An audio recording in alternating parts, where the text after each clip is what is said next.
Olá, sejam muito bem-vindos! Hoje a gente vai mergulhar numa ideia que soa como um verdadeiro paradoxo, não é mesmo? Por que será que uma parte da gente parece temer justamente aquilo que mais dizemos desejar? A paz? Vamos tentar desvendar juntos esse mistério. A pergunta central é essa: se a paz é, por definição, um estado de tranquilidade, de felicidade, por que algo dentro de nós a evitaria? Parece que não faz sentido, mas, como a gente vai ver, existe uma lógica interna bem específica por trás dessa resistência toda. Ok, vamos apresentar o principal suspeito da nossa investigação, o ego. E olha, é importante deixar claro, não estamos falando aqui de vaidade ou de arrogância. A gente está falando de um mecanismo interno muito particular que funciona quase como um guarda protetor dentro da mente. Para entender o ego, pense nele assim. É uma estrutura que se sustenta na ideia de conflito. A própria existência dele depende desse ciclo constante de ataque e defesa, seja em pensamentos, palavras ou até ações. É, basicamente, a linguagem que ele entende. Para essa ideia ficar ainda mais clara, vamos usar uma analogia. Imagine um comandante de uma fortaleza que passou a vida inteira em estado de guerra. Para ele, a paz não é um alívio, é desemprego. É uma ameaça direta ao seu propósito, ao seu mundo. Pois é, esse é o ego. Então por que esse nosso comandante interno resiste tanto à paz? Bom, não é por acaso. Ele tem 3 motivos bem específicos, medos profundos que a gente vai desvendar agora, um por um.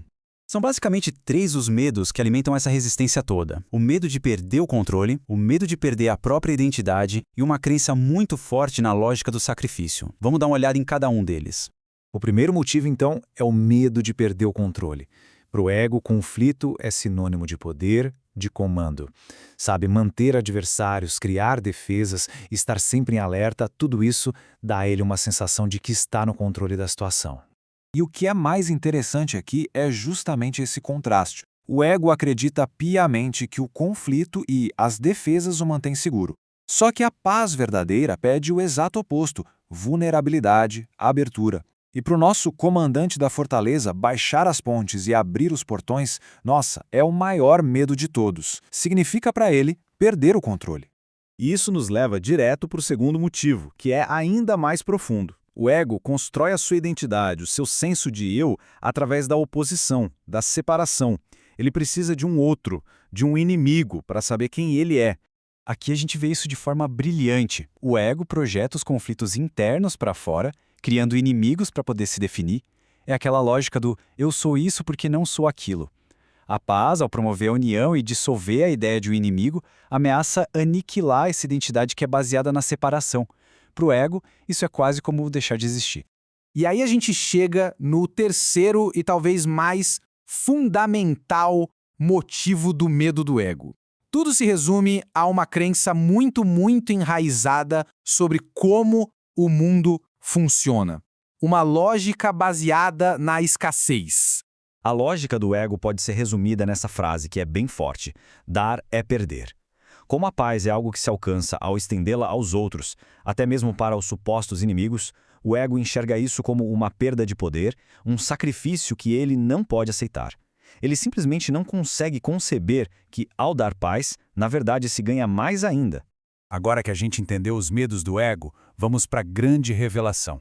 Afinal, o que acontece quando a paz finalmente chega? O que ela realmente destrói? O ponto crucial é este. A paz não destrói nada que seja real. Ela simplesmente expõe a ilusão que o ego trabalha tanto para manter de pé. É como se ela acendesse a luz num quarto que o ego insistia em manter escuro. A primeira verdade que a paz traz à tona é que a separação, que é a base de toda a identidade do ego, é uma ilusão. A ideia de nós contra eles simplesmente se desfaz no ar. E qual é a consequência disso? Bom, se não existe separação de verdade, todas as batalhas, todas as lutas externas que o ego inventa para se manter ocupado e se sentir importante, elas perdem o sentido, se tornam obsoletas. E por fim, a paz revela a verdade mais libertadora de todas. Não é preciso buscar a felicidade ou a segurança lá fora, em vitórias contra os outros. A fonte de toda a alegria e de toda a paz já está dentro de nós. O ego era só a distração que nos impedia de enxergar isso. E tudo isso nos deixa com uma pergunta para a gente refletir.